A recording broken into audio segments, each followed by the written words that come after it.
Hello there. This winter is certainly turning out to be pretty atypical for North America. Let's just start by taking a look at what's been going on in Alaska in recent weeks.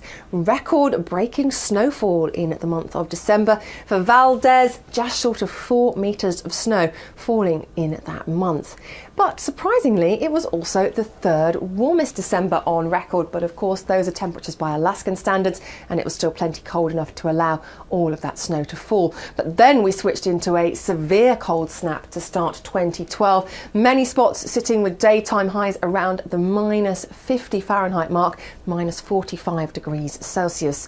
Now, the coastal town of Nome is normally a little bit milder due to its coastal position, but here we haven't seen temperatures above minus 30 for days. That's 30 Fahrenheit, that's minus 35 degrees Celsius, and Nome is now icebound. Now, earlier on in the season, a ship normally arrives and brings in the winter fuel, but a big storm in the Bering Sea meant that boat couldn't get in, and now we're having to use ice-breaking ships to try and get the fuel in to the town of Nome.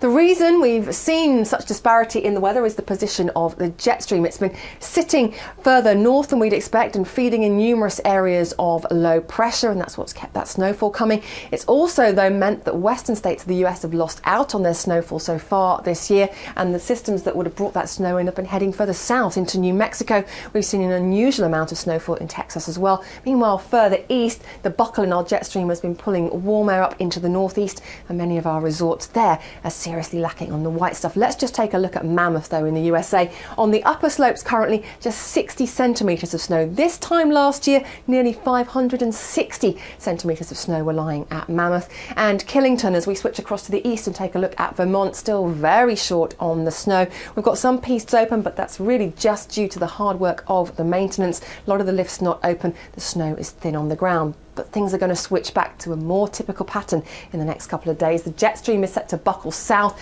pulling cold air through the east of the USA, come further south away from Alaska as well. So we'll lose the mobility in our picture here, and we should start to pull in areas of low pressure further south, topping up the snowfall across the Rockies. So coming through the eastern seaboard of the states through the end of the week, an area of low pressure with cold air cutting in behind it. It's that cold air that's been missing so far this season. We should see some fresh snowfall for northeastern states of the US and to eastern Canada. A low pulling away from Alaska will be replaced by high pressure later on in the week, things settling here, and then low pressure sinking south across the Rockies. It looks like there's some snow on the way, fingers crossed even for Mammoth. So things look like they could start to even out, but certainly watch this space. More to come for you, and as ever, more details on our website.